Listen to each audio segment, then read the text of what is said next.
Hello, my fellow Elmontians, and welcome back to another broadcast from the bunker.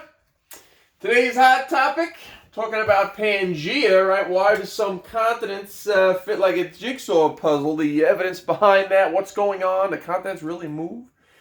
So we'll get into all that.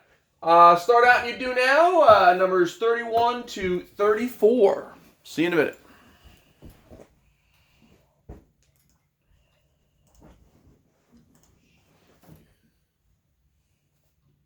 Okay. Alright, so according to Kepler, Johannes Kepler, harmonic law of planetary motion, the further a planet is located from the sun, and then you fill in the rest. Well, if you're further from the sun, there's less gravitational pull, so you'll be orbiting slower. The sun will look smaller, right? Smaller apparent diameter, right? All these things should be running through your head, and then we'll take a look at the options here. If you're further from the sun, it'll have a longer period of revolution. Well, that sounds pretty good so far. Shorter would be if you're closer to the sun.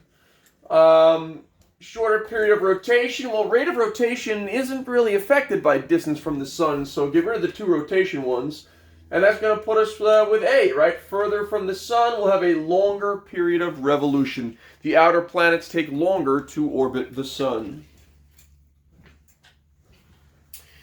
32, which member of the solar system has a diameter of 3.48 times 10 to the 10 to the third kilometers? Don't be afraid by that. That's just simply scientific notation, and it's got to be in the reference tables. So 3.48 times 10 to the third, which one of these? Well, let's jump to the tables. That's a diameter it's talking about. And you got to find one that starts with a 3, right? So no. Yes, it didn't take much, right? That's times 10 to the third is the thousands place. So that's 3,476. And who is it? It's none other than our moon, right? Earth's only natural satellite, the moon. So there it is, Earth's moon. 33. In what way are the planets Mars, Mercury, Earth, which way are they similar? Well, they're the inner planets, right? So they're terrestrial, they're the solid planets. Let's see what we have here. They have elliptical orbits. Well, that's true. With the sun at one focus. Well, that's true. That's probably it, right? Are they perfect spheres? No. Do they all have the same period of revolution? No, they do not have the same length year. Do they have the same gravitational force? Well, unless they're the same exact size, then no, they won't do that. So you got to go with A. And 34 there, 34. Here we go. The surface of Venus is much hotter than would be expected, considering its distance from the sun. Which statement best explains this condition? Well, Venus suffers from what they call a runaway greenhouse effect. It has too much greenhouse gas in its atmosphere, traps a lot of heat, and the average surface temperature of Venus is something like 400 degrees. So, it's not a volcanic thing. If there were highly reflective clouds, they would be reflecting the sun's energy. Venus has a slow rate of rotation that will make one side hotter longer, but that's not the cause of it. You got to go with D. Venus has more CO2, which is a greenhouse gas.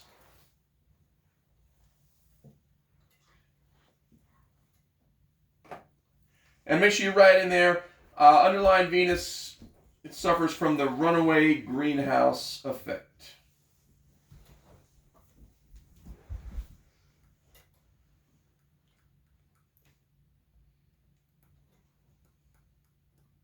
Okay, everybody got that in there? Any additional questions? Leave them down in the comment section below, and let's jump into continental drift.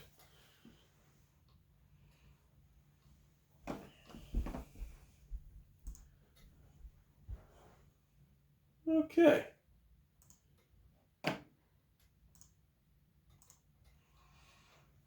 Okay.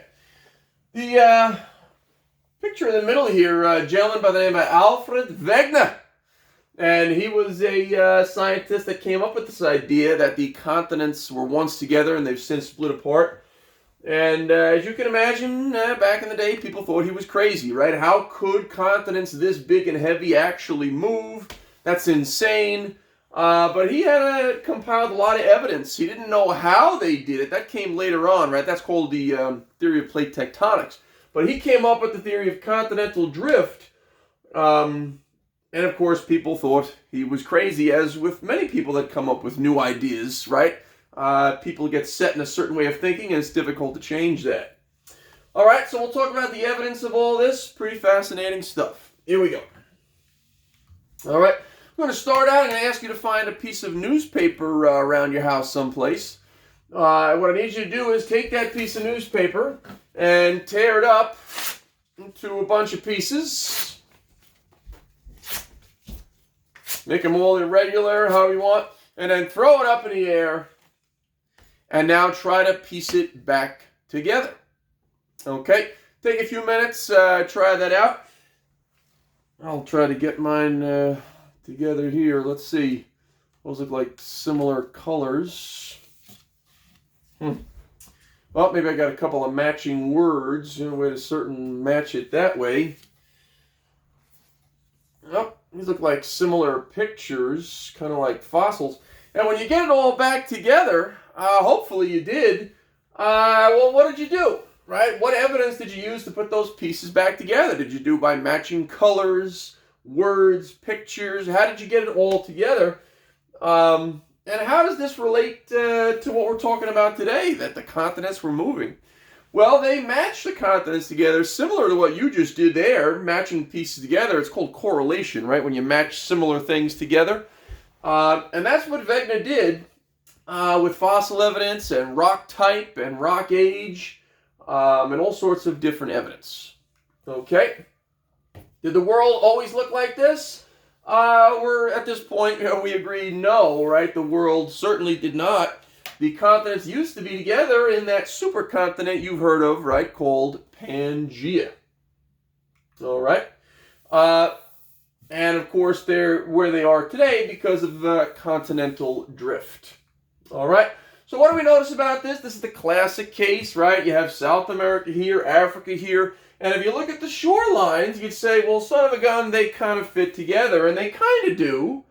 Right? It's not perfect, right? After they split apart, you would have lots of weathering and erosion there. The beach waves would have been slamming into them, would have broken down a lot of rock, but they are similarly going together like puzzle pieces. All right? And other continents fit together as well. So read this little blurb through, a little background information on Pangaea for you. All right? And let's get into the theory here. All right? Get it in your notes. Continental drift, the theory that the continents have moved or drifted slowly apart over the Earth's surface over millions of years. They don't all move at the same rate. They certainly don't move at the same direction. But on average, it could be a couple centimeters per year. And of course, the faster they move, the more vibration you would get, the more earthquakes you would get. And this unit, of course, connects to earthquakes as well. All right? That's showing you Pangaea splitting up over time. The timeline on the bottom there, these are in millions of years, and you can totally see continents moving apart, diverging to where they are today. All right? This gives you another nice animation of the Earth. It's not that the Earth is getting bigger when the continents spread apart. They're just moving around the Earth. Okay? All right. Pangaea was the name of the supercontinent. All the continents were once together as a single landmass, and then ultimately split up, we think, about 250 million years ago during the Triassic period.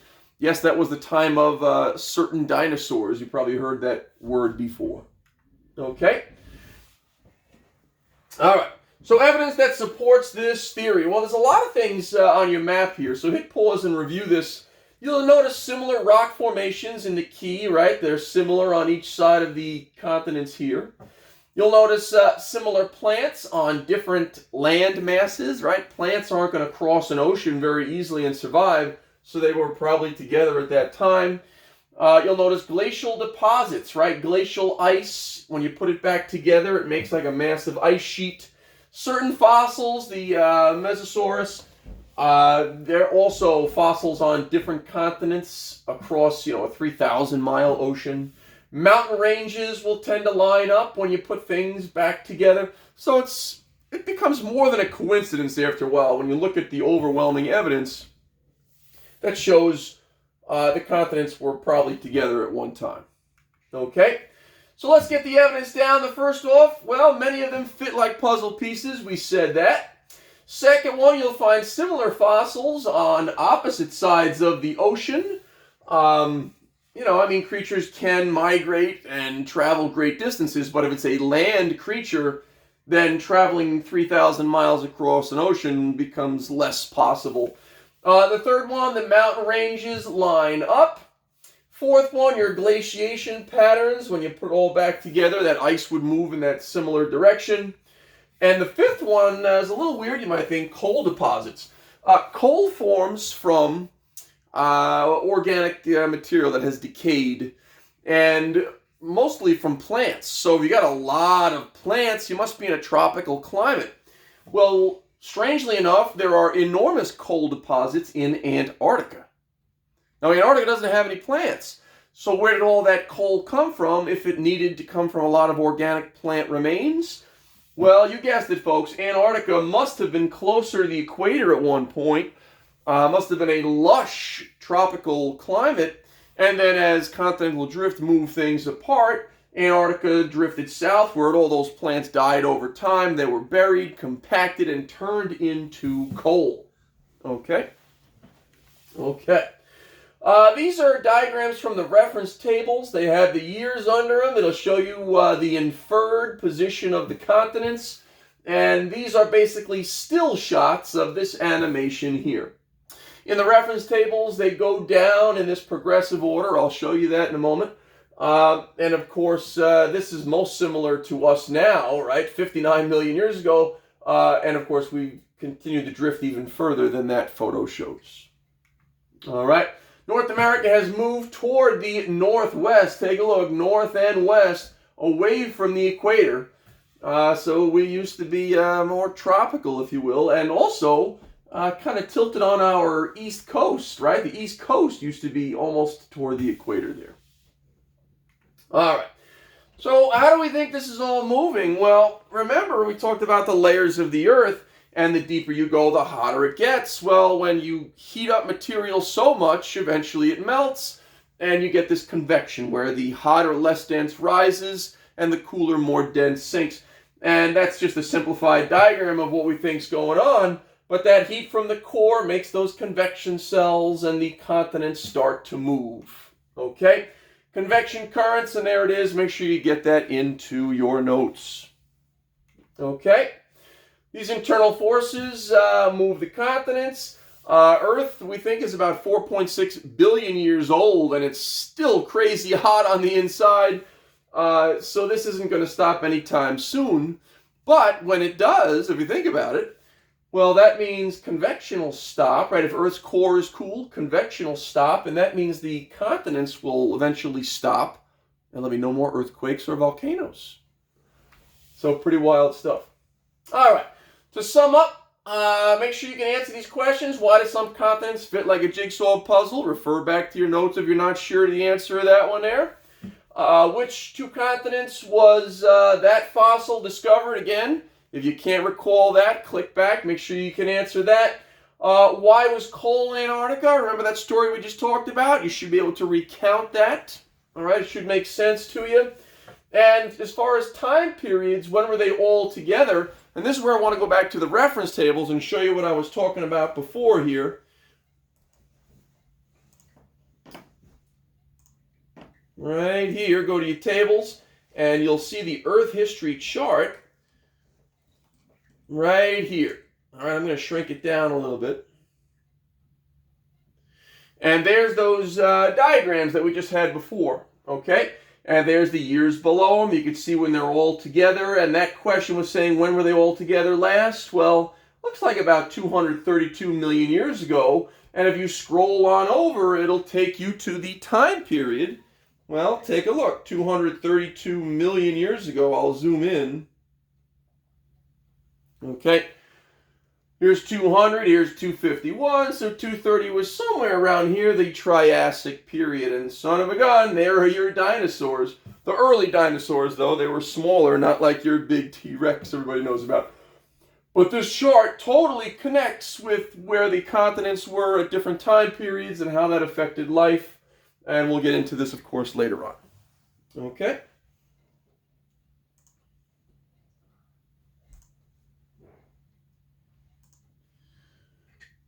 Okay.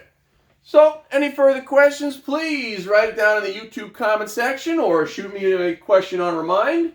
Hope you enjoyed that lesson. I'll see you tomorrow. Take care.